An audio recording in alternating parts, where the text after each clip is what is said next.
د ترکیې په مشهور ښار استانبول کې واقع آیا صوفیا هغه تاریخي ودانۍ چې شاوخوا 1500 کاله لرغونتوب لري. دغه تاریخي ودانۍ د تاریخ په اوږدو کې د عیسایانو او مسلمانانو دواړو لپاره له مذهبي او کلتوري پلوه ځانګړی ارزښت لري. ویل کېږي په لومړي ځل په 380 کال کې قسطنطین په دغه ځای له لرګي څخه جوړه کلیسا ودانه کړه. په 8مه میلادي پیړۍ کې چې دغه کلیسا د اور خوراک شوه، پر ځای په 1513 کې قیصر په اساسي او پوخ ډول د دغه کلیسا د ودانولو چارې پیل کړې. جوړولو یې 15 کاله او 10 میاشتې وخت ونیو. 10,000 کاریګرو پکې کار کاوه او شاوخوا 10 لکه پونډه لګښت پرې وشو. په دغه ودانۍ کې د دنیا رنګارنګ سنگ مرمر وکارېدل. د دنیا له ټولو برخو عیسایانو د دغه کلیسا د ودانولو په چارو کې مرسته وکړه. ویل کېږي چې تر جوړېدو وروسته قیصر په لومړي ځل دغه ودانۍ نو د ډیر تکبر له امله داسې وویل: سلیمانه لتا هم مخکې شوم. د نوموړي مطلب حضرت سلیمان علیه السلام چې د بیت المقدس جومات د پیریانو په مرسته ودان کړی وو. آیا صوفیا تر 1453 میلادي کال پورې د مسیحیانو دوهم ستر دینی مرکز وو. په 15مه میلادي پیړۍ کې مسیحي نړۍ په دوه لویو واکمنیو ویشل شوې وه. لومړی ختیځه واکمني وه چې پلازمینه قسطنطنیه وه او په دغه ستره واکمنۍ کې به تر ټولو ستر مذهبي مشر بطریق باله. دوهمه هغه لویدیځه واکمني وه چې مرکز یې روم او د اروپا ډېرې برخې تر واک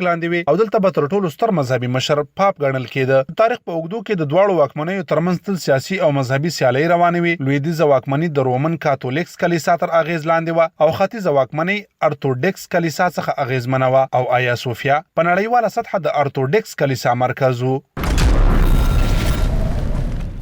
دغه لرغونې ودانۍ نږدې 1000 کاله د عیسایانو مذهبي او روحاني مرکز وو. دلته به مذهبي مشر استوګن وو او همدا لامل وو چې دغه ځای به تر ټولو سپېڅلی عبادت ځای ګاڼه. عیسایان په دې عقیده وو چې هیڅکله به هم دغه ودانۍ له واک څخه نه وځي او له مذهبي پلوه یې دومره مینه ورسره درلوده چې اوس هم د ارتوډکس کلیسا مشر له خپل نوم سره د قسطنطنیې کلیسا مشر لیکي. په 1453 کال کې چې کله سلطان محمد فاتح قسطنطنیه فتح کړه او رومیانو ته یې ماتې ورکړه، د دغه ښار مذهبي مشرانو او ځینو عقیدوي عیسایانو په دې هیله دغه ودانۍ ته پناه وروړه چې لږ تر لږه دغه مقدس ځای به د اسلامي لښکر تر واک لاندې نه راځي. مشهور انګریز مورخ ایډورډ لیکي د کلیسا ټول پوړونه له پناه وروړونکو څخه ډک وو. په دروازه کې دومره ګڼه ګوڼه وه چې کلیسا ته ننوتل ناشوني وو. دغه ټول خلک په دې باور دلته راغلي وو چې دغه ځای د دښمن له یرغل څخه خوندي دی او د دوی مذهبي مشرانو داسې دروغجن زیری هم ورکړی وو چې کله ترکي لښکر دغه ځای ته راورسیږي نو اسمان څخه توره په لاس پر اختراع کته کیږي او واکمني به یو داسې چاته ورسپاري چې په دغه ودانۍ کې پناه اخیستي وي. خو د دوی د توقع خلاف کله چې ترکي فوزونه دغه سیمې ته راغلل، نه کومه فرښته راښکته شوه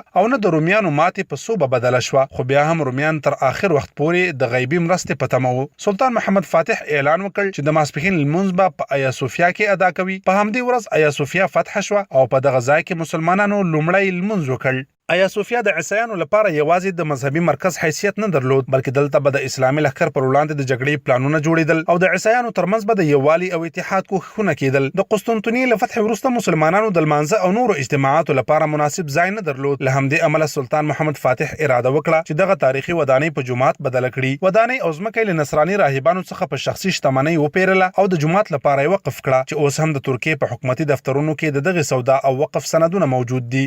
رسمونه او تصویرونه یې پکې ړنګ کړل. د قبلې لور ته پکې محراب جوړ کړ. دغه لرغونې ودانۍ د عثماني خلافت تر پایه شاوخوا 1500 کاله جومات او 15 وخته به پکې زرګونه لمونځ کوونکو عبادت کاوه. د عثماني خلافت له پای ته رسیدو وروسته په 1915 کال کې د کمال اتاتورک په مشرۍ د ترکیې د هغه مهال سیکولر حکومت پریکړه وکړه چې آیا صوفیا جومات په موزیم بدل کړي چې د روان 2020 کال تر جولای میاشتې پورې موزیم وو. هر کال به په لکونو سیلانیان دغه تاریخي ځای ته ورتلل او په 1985 کال کې نوم د یونسکو له لوري د نړۍ د لرغونو آثارو په نوم لړ کې ثبت شو. د 2014 میلادي کال په مای میاشت کې د اناتولیا ځوانان په نوم غورځنګ غړو د مسجد په میدان کې د سهار لمونځ وکړ او د آیا صوفیا د بیرته جومات کېدو غوښتنه یې کوله. د دغه غورځنګ د غړو په وینا تر 15 میلیونه د تاییدي لاسلیکونه یې راټول کړي. د دغو هڅو په نتیجه کې د روان 2020 کال د جولای میاشتې په 10مه نیټه د ترکیې سترې محکمې د آیا صوفیا د موزیم حیثیت ختم کړ. په رسمي توګه یې په جومات د آیا صوفیا د بدلیدو پریکړه صادره کړه او د ترکیې ولسمشر رجب طیب اردوغان د محکمې دغه پریکړه تایید کړه. که څه هم دغه پریکړې په نړیواله توګه د ځینو هیوادونو او عیسائی مذهبي مشرانو توند خبرګونونه راوپارول، خو ترکانو د محکمې له پریکړې څو ورځې وروسته د 2020 کال د جولای میاشتې په 24مه نیټه په ډیره مینه آیا صوفیا جومات کې د جمعې لمونځ ادا کړ. په خپله ولسمشر رجب طیب اردوغان او د ترکیې حکومت لوړپوړو چارواکو پکې برخه اخیستې وه او د 15 کلن ځنډ وروسته د آیا صوفیا جومات دروازې یو ځل بیا د عبادت کوونکو پر مخ پرانیستل شوې.